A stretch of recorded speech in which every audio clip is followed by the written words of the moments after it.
Assalamualaikum warahmatullahi wabarakatuh dan salam sejahtera. Apa khabar warga Kasar semua? Saya doakan mudah-mudahan semua dalam rahmat Allah Ta'ala, ceria, bahagia, bersama keluarga, bersama dengan rakan sekerja dan bersama dengan tanggungjawab tugas-tugas seharian.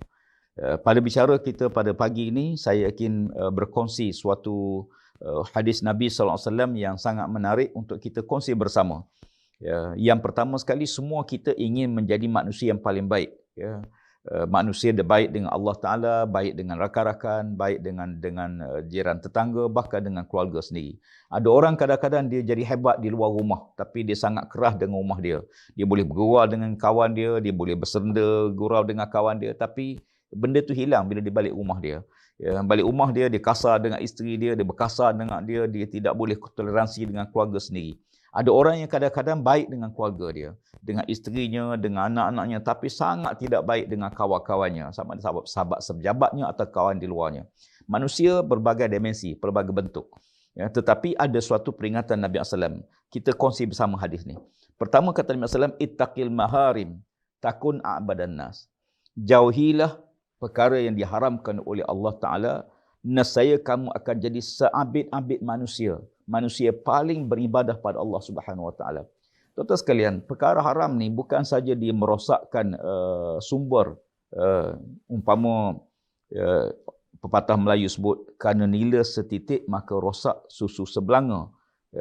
Maka benda yang haram dia akan masuk, dia akan merosakkan. Rosak bukan saja sumber pendapatan, tapi jiwa kita. Jiwa tidak akan tenang, jiwa tak akan damai. Kita dengan isteri kita rasa ada masalah, dengan anak kita pun. Kenapa? Di antara faktornya adalah kerana benda-benda haram masuk. Pastikan bahawa pendapatan kita daripada sumber yang halal, bukan daripada sumber yang haram. Sumber yang haram dan sumber-sumber yang syubhah ni kita elakkan.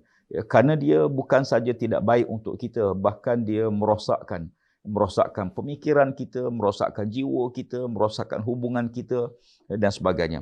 Kata Nabi SAW, ittaqil maharim. Jauhilah perkara yang haram, takun a'badan nas. Kamu akan jadi seabid-abid manusia. Maknanya kamu jadi orang yang beribadah pada Allah dengan tenang, dengan harmoni, dengan damai. Yang pertama. Yang kedua, warda bima qasamallahu laka takun aghnan nas. Redalah dengan apa yang Allah telah kurniakan kepada kamu, kamu akan jadi sekaya-kaya manusia. Kaya ni bukan duduk pada harta. Kaya ialah pada jiwa. Harta ni sampai bila pun manusia tidak akan cukup dengan harta yang ada kerana ketamakan manusia. Tetapi yang mencukupkan manusia ialah rasa qanaah.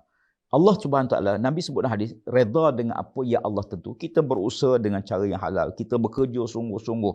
Ada overtime, kita buat overtime sungguh-sungguh. Tapi overtime yang kita buat tu kita claim betul. Kalau kita bekerja 3 jam kita claim. Jangan kita kerja 3 jam, kita claim 5 jam. Walaupun orang tak tahu, tapi kita tahu. Kita buat kerja dengan sebaik mungkin. Kalau kita buat demikian, kata Nabi SAW, redalah dengan apa yang bahagian yang telah Allah tentukan untuk kita, takun aghnan nas, kita jadi sekaya-kaya manusia. Saya berjumpa dengan seorang hamba Allah, pendapatan 500 sebulan. Anak dia 5-6 orang. Keluarga dia bahagia. Kita fikir macam mana nak hidup 500 sebulan. Ada orang yang kadang-kadang pendapatannya sampai 1,000 sebulan, tapi dia bahagia. Ada orang kadang-kadang sampai pendapatan 10,000 sebulan, tapi tak cukup-cukup. Berbagai-bagai. Saya berjumpa dengan seorang pemandu teksi.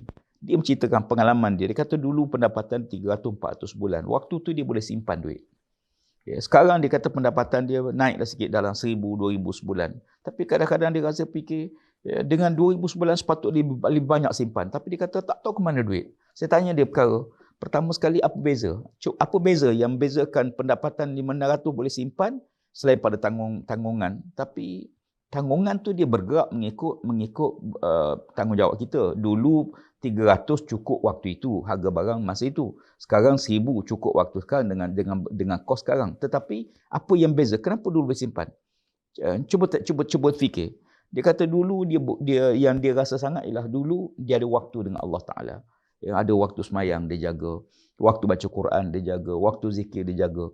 Kadang-kadang kesibukan kita yang tak habis-habis ni, sampai waktu semayang pun kita cuai. Contohlah, kadang-kadang kita tak ada masa. Bila kita tak ada masa dengan Allah, nanti Allah tak ada masa dengan kita. Maka kan itu perkara ini kita kena lihat. Yang ketiga, wa ahsin ila jarika takun mu'minan. Buat baiklah kamu pada jiran kamu. nasihat kamu jadi orang mukmin. Ya. Nabi suruh kita buat baik dengan jiran tetangga kita. Orang yang Allah Ta'ala kurniakan, Nabi kata dalam hadis lain, siapa-siapa dapat 3 ni, dia akan dapat kebahagiaan. Ya. Yang pertama, dapat isteri yang soleh. Yang kedua, jiran yang baik. Yang ketiga, pemimpin yang bertakwa pada Allah. Dan siapa-siapa yang hilang 3 ni, maka bala Allah Ta'ala menurut pada dia. Yang pertama, isteri yang jahat. Ataupun suami yang jahat. Na'udzubillah. Yang kedua, jiran tetangga. Bila kita buat baik, dia tidak disembunyikan kebaikan. Bila ada kelemahan, dia bongkar kelemahan. Yang ketiga, pemimpin yang tidak ada pemaaf kepada kesilapan yang dibuat oleh rakyat dan seumpamanya. Ini kita boleh lihat dalam konteks hadis ini. Nabi sebut, wa asin ila jarik. Buat baiklah kamu pada jiran tetangga kamu. Kamu jadi orang mukmin. Dalam Islam ni kita ada tahap. Satu tahap Muslim. Yang kedua mukmin. Kemudian muttaqin. Tahap orang Islam, orang mukmin, orang bertakwa, orang nak sampai tahap manusia ni tahap tertinggi, makam yang paling tinggi, makam siddiqin sebagai contoh. Di kalangan para sahabat Nabi yang siddiqin, Sayyidina Abu Bakar Siddiq seorang dapat title as-siddiqin. Tapi di kalangan mereka ada yang solihin, ada yang muttaqin. Tapi atas pada itu anbiya, nabi-nabi, rasul-rasul itu pilihan Allah Subhanahu Wa Taala yang telah ditentu oleh Allah. Kita ni orang mukmin, maka Nabi sebut buat baik dengan jiran kita.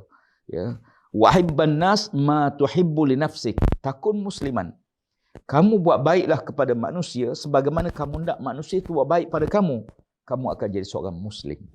Maknanya kita fikir bila kita nak buat sesuatu, kita suka tak kalau benda tu orang buat pada kita? Kalau kita tak suka, jangan kita buat. Kalau kita suka, kalau orang buat pada kita, kita buatlah. Sebab kita akan dapat apa yang kita bagi. Saya ulang balik, kita akan dapat apa yang kita bagi. Kalau kita bagi kebahagiaan, kita akan dapat kebahagiaan. Kalau kita bagi penghormatan, maka orang akan menghormati kita. Kalau kita bagi kemuliaan pada orang lain, kita muliakan sahabat kita, muliakan kawan-kawan kita, maka kita akan dapat kemuliaan. Tapi kalau kita bagi kebencian, kita akan dibenci. Maka kita hanya dapat apa yang kita bagi. Kita tak mungkin boleh ubah manusia, tapi kita boleh ubah kita untuk mengubah orang lain. Maka itu di antara mekanisme yang kita boleh buat. Nabi sebut hadis ini, Nabi kata, buat baiklah kamu pada manusia sebagaimana kamu suka dibuat baik pada kamu. Kamu akan jadi seorang Muslim. Muslim maknanya orang yang tunduk patuh, tenang jiwanya kepada Allah Subhanahu Wa Taala. Tuan-tuan sekalian, saya mengharapkan mudah-mudahan kementerian kita sentiasa dilimpahi rahmat oleh Allah Ta'ala. Kaki tangan kita sentiasa diberkati oleh Allah, kehidupan mereka, rumah tangga, jiran tetangga kita, kawan-kawan kita semua. Dan pendapatan yang kita dapat juga, kita dapat kongsi manfaat. Bukan kadang-kadang bukan untuk kita saja. Tuhan bagi lebih pada kita. Tentulah kerana ada orang lain yang perlu. Maka kita gunakan. InsyaAllah, apapun kepada kita, kita mengharapkan kebaikan. Allah Ta'ala merahmati tanggungjawab kita, tugas kita seharian. Semoga Allah Ta'ala berkati hidup kita. Sekian untuk kali ini. Kita jumpa semula dalam siri-siri akan datang. Dan selamat pagi warga Kasar semua. Siru al-Barakatillah. Assalamualaikum warahmatullahi wabarakatuh dan salam sejahtera.